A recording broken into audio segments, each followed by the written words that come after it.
justifié par le fait que les livres actuels de l'Ancien Testament étaient ceux qui étaient acceptés à l'époque du Christ et approuvés par lui, et que, sur 275 citations de l'Ancien Testament dans le Nouveau Testament, aucun livre hors canon n'est cité, à l'exception, peut-être, de la parole d'Énoch dans le livre de Jude, 24, 12, 03, 07, 20, 23.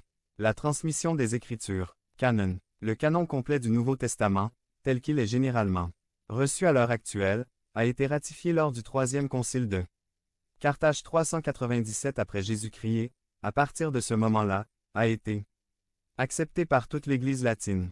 25. L'interprétation des Écritures. L'inspiration et la préservation de l'Écriture ont été établies dans l'étude précédente et dans la présente.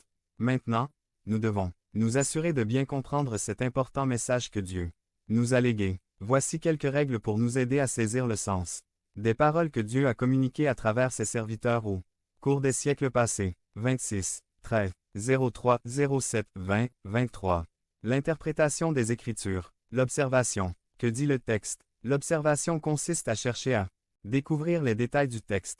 Étudier. La tâche première de l'étudiant de la Bible consiste à se familiariser autant que possible avec son texte. Le mieux, c'est de lire le texte à de multiples reprises en vue d'une lecture attentive et réfléchie. À ce stade, il est avantageux de consulter d'autres traductions et même l'original si on en est capable. 27. L'interprétation des Écritures. L'observation. Que dit le texte? En lisant, on essaie de trouver des réponses à des questions de base. Qui a écrit ce passage? Qui sont les personnages dont parle ce passage? À qui l'auteur a-t-il adressé son écrit? Qui sont les personnages principaux? Quels détails le texte nous fournit-il au sujet des gens cités dans le passage? Quoi? Que dit exactement l'auteur? Quels mots emploie-t-il? Combien de fois trouvons-nous ce terme dans ce passage? Dans le chapitre, quel est le contenu essentiel de ce discours? La phrase centrale. Y a-t-il plusieurs événements qui se sont déroulés? 28, 14, 03, 07, 20, 23. L'interprétation des Écritures. L'observation. Que dit le texte? Où se passe la scène? D'où viennent les personnes? Où écrivait l'auteur? Où étaient ses destinataires? Quand a lieu l'action? À quel temps sont conjugués les verbes passés, présent, futur? Y a-t-il d'autres événements qui ont eu lieu à la même époque? 29. L'interprétation des Écritures. L'observation. Que dit le texte? Comment se déroule l'action? Regardez bien le contexte. Comment agissent les personnes? Quelle attitude ont-elles l'une en face de l'autre? Comment est-ce dit genre littéraire? Ton du récit, image, figure de style, procédé rhétorique ou littéraire?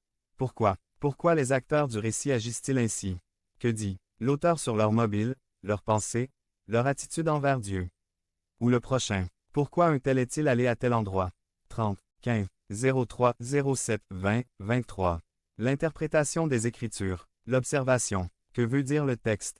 L'analyse historico-culturelle. Le texte biblique s'inscrit dans une période donnée et dans une culture précise.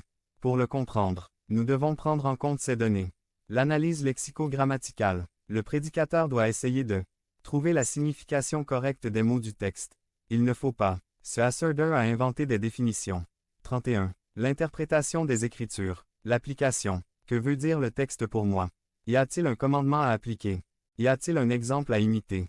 Y a-t-il un péché à éviter? Y a-t-il une promesse à réclamer? 32, 16, 03, 07, 20, 23. Conclusion. La Bible est un livre vraiment spécial. Quelqu'un affirme avec raison. Ce livre révèle la pensée de Dieu, la condition de l'homme, la voie du salut, la ruine des pécheurs, le bonheur des croyants. Ses doctrines sont saintes, ses préceptes ont force de loi, ses récits sont véridiques et ses décisions sont immuables. 33. Conclusion. Lisez la Bible pour être sage, croyez-y pour être en sécurité et mettez-la en pratique pour être saint. Elle contient de la lumière pour vous diriger, de la nourriture pour vous soutenir et du réconfort pour vous réjouir. 34, 17, 03, 07, 20, 23. Conclusion. C'est la carte du voyageur, le bâton du pèlerin, la boussole du pilote, l'épée du soldat et le guide du chrétien.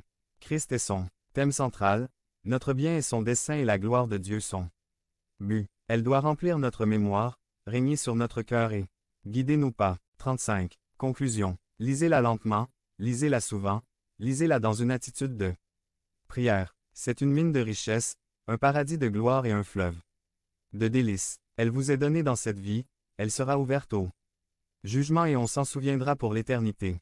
Que la Bible nous soit précieuse. 36, 18. Ma relation à la Bible. Ma relation à Dieu. Est-il possible d'entendre la voix de Dieu aujourd'hui? Si oui, de quelle manière? La communication écrite ne réduit en rien le lien intrinsèque entre les mots et leur auteur. Elle sert plutôt à stabiliser et à préserver le sens original. Dans la vie quotidienne, nous ne dissocions pas nos paroles de notre personne. On n'entend jamais dire « Je ne t'ai pas dit cela, c'était juste un message écrit de ma part ». Presque tous. Les aspects de notre vie reposent sur la possibilité de mettre nos paroles par écrit, puis d'être tenus de respecter nos engagements. 1. Écouter la Bible, c'est écouter Jésus-Christ. Matthieu 28.19. 20. Allez, faites de toutes les nations des disciples, les baptisant au nom du Père, du Fils et du Saint-Esprit, et enseignez-leur à observer tout ce que je vous ai prescrit. 1 Corinthiens 14.37. Si quelqu'un croit être prophète ou inspiré, qu'il reconnaisse que ce que je, Paul vous écrit est un commandement du Seigneur. 1 Thessaloniciens 4.2. Vous savez, en effet, quel précepte nous vous avons donné de la part du Seigneur Jésus. 2 Thessaloniciens 3.6. Nous vous recommandons, frères, au nom de notre Seigneur Jésus-Christ, de vous éloigner de tout frère qui vit dans le désordre, et non selon les instructions que vous avez reçues de nous. Les écrits des apôtres doivent être considérés comme des commandements du Christ, même s'ils sont transmis par les apôtres. Les épîtres font partie intégrante de l'enseignement de Jésus-Christ. Le disciple est appelé à apprendre à les suivre et à les respecter. 2 Thessaloniciens 3.12. Nous invitons ces gens-là, et nous les exhortons par le Seigneur Jésus-Christ, à manger leur propre pain, en travaillant paisiblement. L'écriture doit être considérée comme un tout. Elle est